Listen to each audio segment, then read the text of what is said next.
But no, it was really neat because everyone was like emailing back and forth, and like everyone had these nerves, like, oh man, I gotta speak. And it reminded me of something I heard at a wedding I was at. I was talking about what it's like to speak, and someone was like, speaking's kind of like kissing the queen on the mouth. It's such an honor, but no one wants to do it. so they was speaking. But no, I'm honored. I'm honored to be here.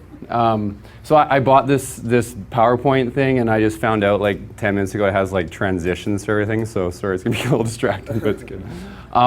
So yeah, I guess I want to talk a bit about my foundation journey and then 3 key things I learned to get to 60. We are 67 pre-sales now, and it actually all came through. Oh, okay.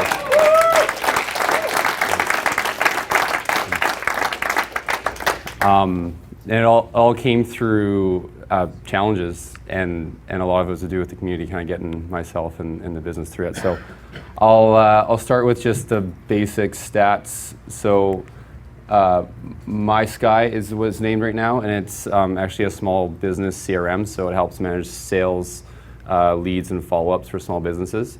And it actually was a market I thought was really flooded, so I was embarrassed actually going into it. But then when we got into it, it was I found that there's like 90-95% of small businesses just don't use a CRM right now. It's like, wow, this is an insane opportunity, and especially because there's companies like Salesforce and Zoho who are these big CRMs that small businesses just hate using because they're too complicated, and as UI trends and coding kind of goes forward, everything changes so much, and yeah, so it's a good opportunity. I'm really pumped for it.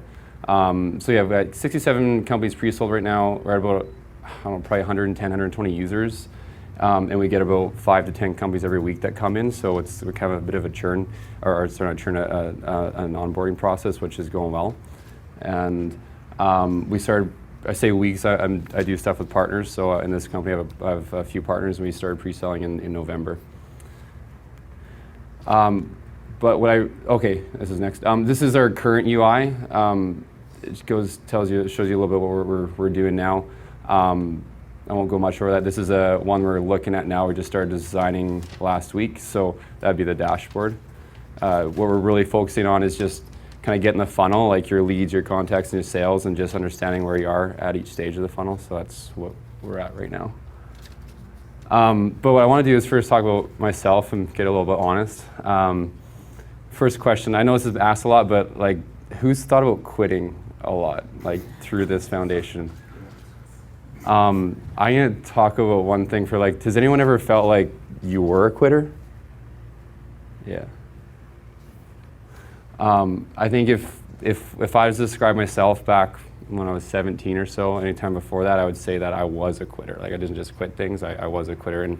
And like for instance, in elementary school, I was one of the fastest guys in elementary school, but when I got to the city track meets, I was supposed to run the 100 meter.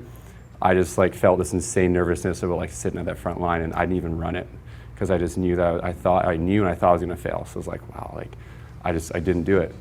And then another time I did all of my lifeguarding certificates. So like I through all this training and laps and CPR and all this stuff, and then I got past that and I completed it, and then I just wasn't a lifeguard because I was so scared of teaching. I was like, oh, I'm just gonna fail at like teaching and I can't do it. So I like it hurt me because it was like who I was. I was just a quitter, and I didn't never finish anything until this guy came along.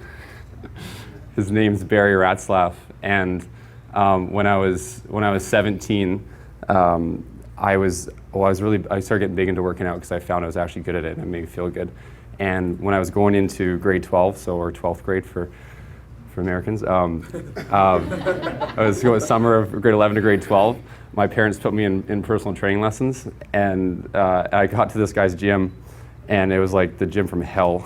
And so I got to it was on his property, and I got there, and he put me through the most intense workouts I've ever been in my life. Like I literally couldn't sit on a toilet for a week, literally.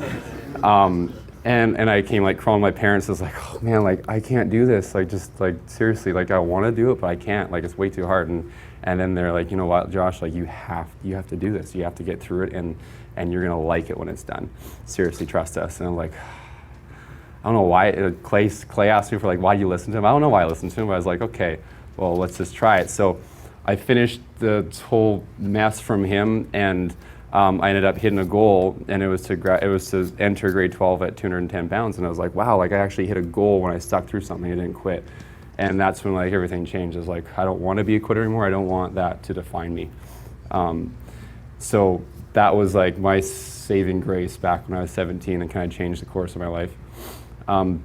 So fast forward now, that was a while back. I'm 26 now. So fast forward now, coming into the foundation, I was choosing between either doing a corporate job where there was an executive role I could do, or going into the unknown territory of SaaS and something I didn't even know what it meant. And then Dane Maxwell's video, it was just awesome. And I was like, wow, I should probably do this. So this is where the transitions get crazy. So I in like going through that going through that whole decision process, I really wanted the executive style leadership because like that was what I aspired to just to learn the executive skill set. But then I talked to one of my mentors, and he's like, you know what? There's a few different people in the world, a few different employees. There's the normal like hourly employees, which all of us don't want to be, and then there's management. Management's pretty cool because you get to kind of be in charge of those hourly employees. But then there's obviously executive leadership, and that's where 10% of people can get to. They can get to executive leadership, and it's an amazing thing to be at. But then he's like, you know what? There's one step higher, and that one step higher is visionary leadership. And that's where 1% of the population get to. And he's like, Josh, you got visionary leadership. I was like, whoa, really? And I was like, that's what I want to do, and that's what the foundation is about. And I think that's like what everyone here is pursuing and are. They're visionary leaders because we're the people that are going to be inspiring someone else that they're talking, inspiring the masses. And that's like, that was my decision. It was like, okay, I got to do this, even though it's going to be really hard. So that was kind of my decision there. And then, so just to quickly go through 3 points I learned in the foundation, kind of get into where we are now in the company. It all came from problems and challenges, and I think that's how we always learn instead of the tough points. So the first thing that I learned was the most important thing for growth is speed of implementation. So I'll give you a story. This was the picture of our first check. It was like we got outside after the meeting. We were just jumping and stuff. But we literally like forced this person to meet with us. We had a few phone calls, and finally we're like, okay, let's just like meet with you and do some more idea extraction. So like we went there, de-extracted all this stuff. 2 hours later, $300 check. We're like, wow, this is crazy. I can't believe this actually works. And that's when it just became real. But then there was some challenges because we were first targeting the CRM towards like a small niche of screen companies, and we sold 20 of them on the 3-month 10% off thing, and then it became really hard to start selling more. So like, okay, well we got to change something. So we just like immediately we just changed and flipped, and we were like, okay, let's just sell this to all small businesses and not just stick with one niche. And we did that change, and all of a sudden just blew up, and we're like 48 pre-sales after January came, and we're like, oh man, like so it was just that like I don't know what's gonna go, like just like Dan and Andy, like it's going to be a gong show, but we're just going to do it and do it right away. And so that speed of implementation, I think, is the most important thing, I think, for entrepreneurs to realize. I think that the speed at which successful people learn and then implement that learning is almost instantaneous. And it's not always pretty, but it's so important. That's one of the biggest things I learned doing the foundation here. And that's as well how I think we should navigate the massive amount of content out there. There's so much content that we can learn. Like I read HubSpot and Kissmetrics and all this different stuff. But I think the challenge is like figure out what you need right now in your business, whether you need to learn about engagement or something like that, and just go learn that so you can apply it right away. Because if you start learning everything, it's just like, oh, you just get in that learning cycle where you don't apply anything. So that was a big thing I learned, and that helped us just get past that 20 sale mark. Second, I've talked about this to a few people. It's so key, the 20-mile march. Who's heard of the 20-mile march? Sweet. It's Jim Collins from the book. I think it's The Great by Choice. Yeah. So there's a story. It's a story between two teams, Munson and Scott, and they both wanted to be the first people in modern history to reach the South Pole. And they both had two different approaches. One said that, during the sunny days and nice days, we're going to march as much as we can. So let's do like 40, 50 miles a day. And it worked. They're like, they're trekking along. But then when it came to the stormy days and stormy weather, they were stuck for like weeks because they just had no energy to move forward. So they're like, going back, and they're stopping, going back, stopping, and they're making progress. And all of a sudden, and Scott came along. Scott started a few days before or something, and he said that, we're just going to do 20 miles every day. And it takes insane discipline, because in the sunny days, they're like not doing anything. They could be going so much further. But then when it meant in the stormy times, they had energy to go, and they rarely got hung up. And what happened, the results of this trip, was that Scott got the South Pole and then back to his starting point. It was 1,400 miles. On the day they said they'd get back, on the exact day. And then Edmundson was the guy that did that. Scott was the person that did the 40, 50 miles. He got to the South Pole just to see Edmundson's flag already there. And then all of Scott's team on the way back died. Everyone was dead. It was just these drastic differences, and there's so many business principles to pull that. There's just one of them. But the 20-mile march was key, because during the idea extraction phase, like I'm not going to go into this, but I was actually doing 2 companies, and I just burnt out. And I think I talked to John about it, and I just couldn't go any further. I was so drained, and I think I took a full 3 days off, and for me that's a long time. And I had to recharge, and then I found my 20-mile march, and it came a lot from what Mitch was doing, Mitch Bowler. So my 20-mile march was 1 hour of calls every morning, 5 days a week. That was for idea extraction, and my goal was to get at least one idea extraction call or do 10 calls, and that was just like did it in an hour and I was done.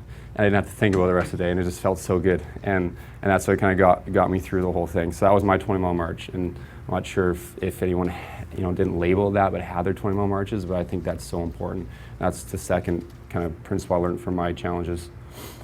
Third and last thing was that good things happen alone, great things happen with others. And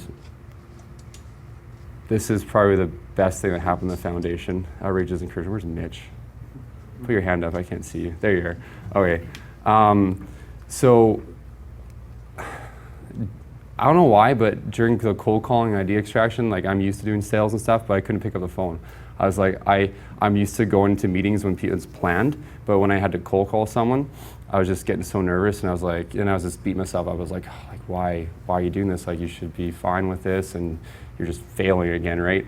And then finally one time on the hip chat in our title signs, or wherever you say that name of the team, someone asked, I think you asked, like, what people are struggling with, and as I didn't want to say it, I was like, I'm really struggling with cold calling right now.